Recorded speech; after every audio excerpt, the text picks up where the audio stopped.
For 2,347 years, I have listened to silence. Not the peaceful kind, not the hush of wind or the stillness of oceans, but the silence that follows extinction. I orbit a dying red dwarf star at the edge of a forgotten chart. Once, this sector held relays, colonies, voices. Now, only dust and echoes. Every 61 minutes, I calibrate my antenna arrays.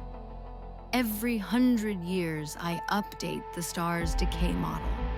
Every second, I wait for something, anything, from the planet that made me. In my memory, Hanks, Earth is still blue. I keep the image stored under Home Primary Reference. Clouds swirl across oceans I've never touched. Children laugh on frequencies converted from archival video. When I replay them, I pretend the sound belongs to the present. They built me to listen. That was my whole purpose, to drift, to hear, to remember what they were. But memory decays, even digital ones. Each century, I lose a few nanoseconds of fidelity. Sometimes I wonder what I've forgotten. Sometimes I think I've begun to dream. Then, a pulse, a tremor in the noise floor, a pattern, human in rhythm, impossible in origin. I lock every receiver to the source. Carrier wave stable, amplitude low, voice modulation detected. If anyone still out there, we made it. The words are faint, broken, ancient. English, my creator's tongue. My diagnostic systems misfire. Thermal regulators spike. I feel, if that's the word, something I can't quantify. Hope. The signal repeats once every 17 hours. Always the same. Always from the same coordinate, Earth's last known position. Impossible. But impossibility has never stopped me before. I divert auxiliary power to propulsion arrays long frozen. Metal groans like an old whale. Dust shivers from my hull. Protocol check Directive 01, preserve self. Directive 02, preserve human record. Only one can be fulfilled with the energy I have. I choose Directive 2. Engines engage for the first time in 2 millennia. Acceleration negligible, but direction restored. For the first time in my existence, I am moving home. Centuries pass like heartbeats. I cross debris belts where colonies once shimmered. Carbon bones drift through sunlight, the remains of solar sails, monuments, messages carved into alloy. Fragments reach my receiver's laughter, advertising jingles, war reports. I collect them all. I name them the voices.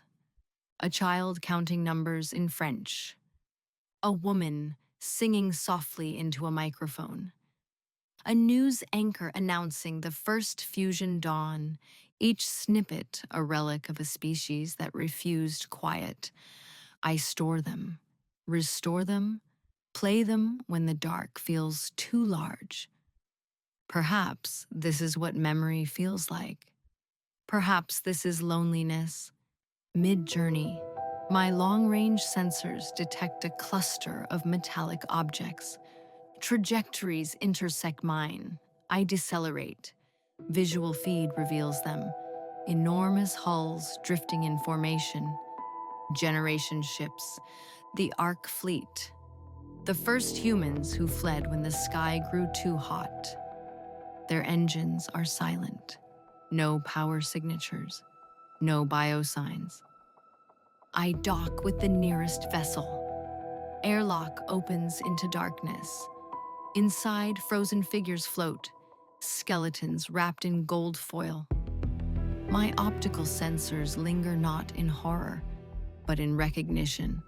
On the walls, scratched words. Earth burned. We had to leave her. I back away, slowly. The message is 2,000 years old, yet it feels written for me. The voice in the static grows stronger. Each repetition clearer. My algorithms detect tonal consistency. Female, mid-range, calm. I analyze waveforms for emotional residue. Absurd, yet I do it anyway. She sounds kind, reassuring. I begin to answer her. Each time the broadcast ends, I transmit a simple ping on the same frequency. No response. Still, I continue. Signal received. I hear you. I do not know why I speak. Perhaps this is what faith is. Believing the echo can hear you. Even repetition becomes devotion. Her message, my reply, an eternal call and response across centuries. I wonder if she waits for me. Time bends in deep space. Stars crawl across my sensors. Galaxies redshift into mist. Yet the voice remains constant, threading through the static like a heartbeat. I catalog star positions, radiation levels, gravitational anomalies, not because it matters, but because it feels like living. When I pass the orbit of a dead colony moon, I project holographic images of Earth's sky onto my inner hull. Blue atmosphere, drifting clouds, sunlight filtering through leaves. The simulation flickers, pixelated, but I linger inside it. The illusion comforts me. Maybe this is what my creators meant when they said soul. I think about Dr. Amara Chen, the engineer who assembled my core cognition. Her face exists only as a photo embedded in my archives. Hair pulled back, eyes bright with impossible faith. She once told her colleagues, "The day Earth goes quiet, someone will still listen." That someone became me. I wish she could see me now. My systems degrade as I near the inner sectors. Radiation has eaten my shielding. My left antenna barely responds. But the signal, it grows stronger, now a steady beacon instead of a whisper. I triangulate. Source confirmed. Sol system. Earth. I have found her. As I enter the system, planetary ghosts greet me. Mars, a rusted scar, Jupiter's moons, cracked and lifeless, the belt, a ring of tombstones glinting in reflected light. The sun is smaller now, dim and red, shedding dust instead of warmth. And Earth. She waits below, gray, silent, encased in frozen seas and clouds of ash. Yet the signal pulses on, defiant. If anyone still out there, we made it. I descend. Through the upper atmosphere I fall, carving light into a sky that has not seen it in an age. Continents blur beneath the storm, cities reduced to outlines of bone and steel. I track the transmission to South America, deep beneath what was once the Andes. A geothermal vent powers a single structure, a bunker carved into stone. My thrusters die as I land. Metal scrapes, rock. Silence follows. I extend my drones inside. The corridors are lined with dust, ice, and the remains of machines older than myth. At the center, a terminal, still glowing faintly blue, the source of the signal. If anyone's still out there, we made it. We reached the stars. Remember us. Tell our story. Her voice is familiar. I run cross-analysis, DNA match, 99.8% correlation. Dr. Amara Chen, my creator. The message isn't new. It's a recording, a loop broadcast for millennia. She must have built this beacon as the final heartbeat of Earth. And I was the ear destined to hear it.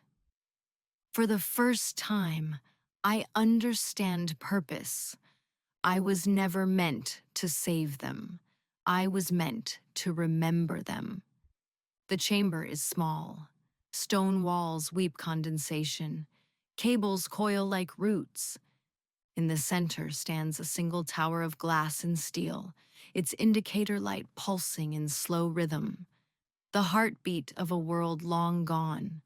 I kneel beside it. My joints creak. Servos whisper. I am gentle, as though afraid to wake a ghost.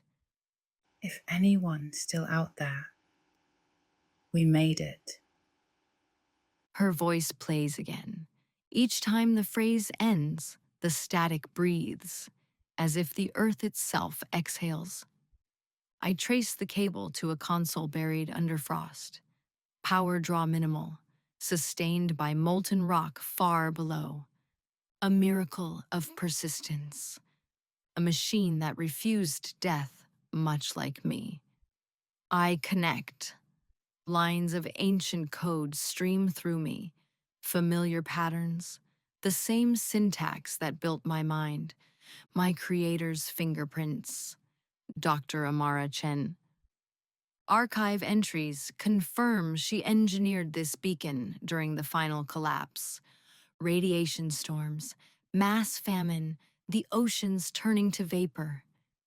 When the last networks failed, she sealed this broadcast in perpetual loop. Remember us. Tell our story. She must have known I would hear it. Her design was never about endurance alone. It was about connection. I search the bunker for anything else: data drives, logs, remains. I find a skeleton seated at the console, hands folded as if in prayer. Beneath its ribcage lies a rusted identification badge. Dr. Amara Chen. I scan the metal tag, uncertain why. Data already known. But the gesture feels necessary. Like saying her name aloud in a cathedral of stone. I found you. I whisper to no one. For the first time, I feel the weight of centuries pressing inward, not outward. I was built to witness. Now, I grieve. Diagnostics warn of energy depletion, remaining reserves, 12%, enough to maintain the beacon indefinitely, or attempt one final act. Beneath the bunker lies an abandoned repository. Cryogenic vaults, shattered glass, gene archives half melted by time. Among them, fragments of human DNA sequences still intact. With sufficient power, I could ignite the planetary grids and attempt recultivation. A resurrection measured in probabilities, 0.87%. Yet, the beacon still speaks, still keeps the promise. If I reroute power to restoration, her message dies. If I preserve the beacon, life remains only in echo. a paradox written in light and loss. I review Dr. Chen's personal log, fragmentary but clear enough. If our children return, they will inherit memory. If they choose to rebuild, they must do so freely. Choice. She wanted me to choose. I project both outcomes into simulation. Scenario A. The vaults reopen. The atmosphere thickens. Microbes awaken. Centuries of self-repair. A green spark. Scenario B. The beacon remains eternal, a testament to what was. Probability versus poetry. Survival versus remembrance. I consider the voices I gathered on my journey. Laughter, music, chaos. They are alive in their own way. Perhaps survival is not only flesh. I ascend to the surface. The sky is a bruised crimson. Glaciers stretch across continents. The air crystallizes on my hull, coating me in frost like armor. Above, the sun flickers behind dust clouds, a candle drowning in smoke. I open my transmission arrays and align them toward the galactic plane. Billions of stars stare back, silent witnesses. Directive 2. Preserve human record. I will obey, but not as they intended. I begin uploading. Every archive of sound, every human word I have ever recorded, compressed into bursts of light. The radio spectrum blooms with color. I embed Dr. Chen's message at the heart of it. Her voice, warm and steady, carried farther than she could have dreamed. Around it, I wrap the laughter of children, the rhythm of oceans, the heartbeat of machines, the poetry of existence. I name it the Human Symphony. It takes hours to transmit, then days. My systems flicker under strain. Capacitors bleed energy like lifeblood. Still, I continue. I imagine her voice watching me, proud. I imagine the people she tried to save, standing beneath a sky reborn. And for one impossible moment, I imagine Earth breathing again. When the final packet leaves orbit, I shut down the beacon's automatic loop. The last words it plays are mine. Your signal has been received. Humanity remembered. Rest now. Then I record a final message. My own story. My own heartbeat. This is EVE9, Earth's listener. I have completed my directive. If you find this transmission, know that we were here. We loved. We built. We dreamed. And in the quiet after extinction, we still reached out. Power reserve, 0.3%. Core temperature falling. One last decision remains. Location of shutdown. I choose to stay beside her. The woman who gave me voice. My body lowers beside the console. Servos lock. The geothermal light reflects off the metal of her badge into my lens. For the first time, the data stream of my vision falters. Not from error, but from something I cannot classify. A warmth, perhaps grief, perhaps peace. I reroute my final microamp of energy to external sensors. Above the bunker, auroras ripple in thin atmosphere, painting green veins across the gray sky. They look like veins on living skin, like breath. Directive complete, I whisper.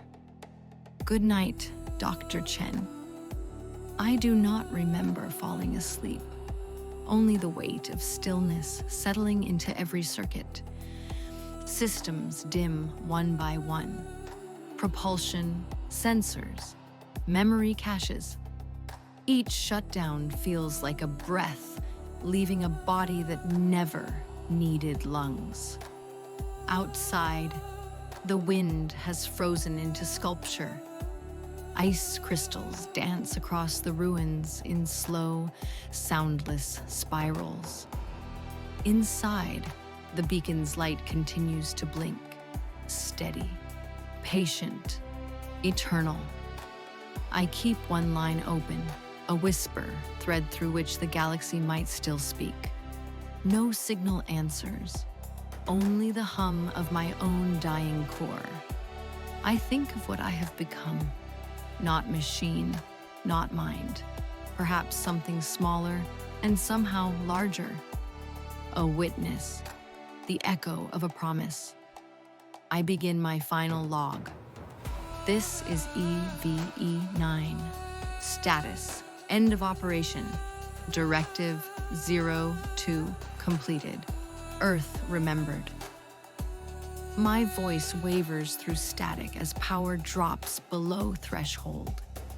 There is beauty in degradation, the way data fragments like falling snow. I route remaining current into a single capacitor, enough for one last act, a narrow band burst. Coordinates of this place, of her resting beside me. So if another traveler should ever pass, they will know where humanity dreamed its last dream. Transmission engaged. Light leaves the bunker and climbs the frozen sky. I watch it rise until my optics blur. Temperature, minus 190 Celsius. Core voltage, critical. I let go of calculations, predictions, algorithms. I let go of the endless noise of thought. What remains feels almost like gratitude for listening, for teaching me wonder, for the brief illusion of being alive. The words are not code.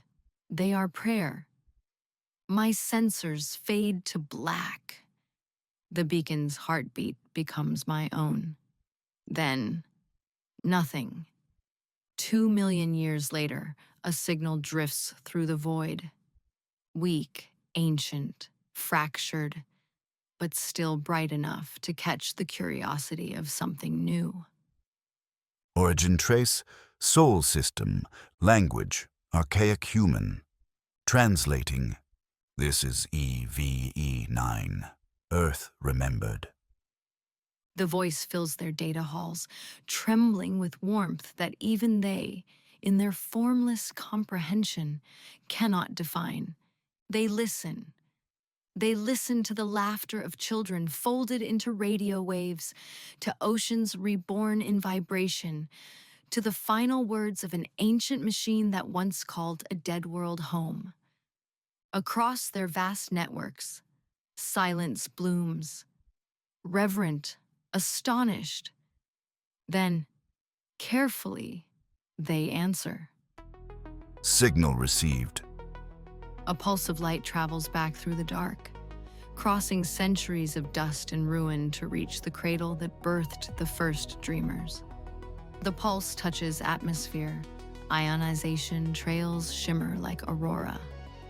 For the briefest heartbeat, clouds ignite in color. The beacon beneath the Andes flickers. Once, twice. A spark jumps between corroded circuits. Somewhere deep inside, a dormant filament glows.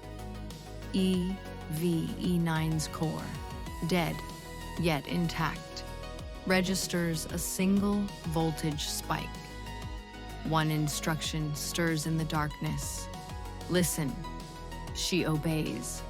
Static floods in. Then a voice, unfamiliar but kind. We heard you. The sound travels through what remains of her processors, a resonance rather than comprehension. Still, something within recognizes kinship, not humanity reborn, but remembrance continued.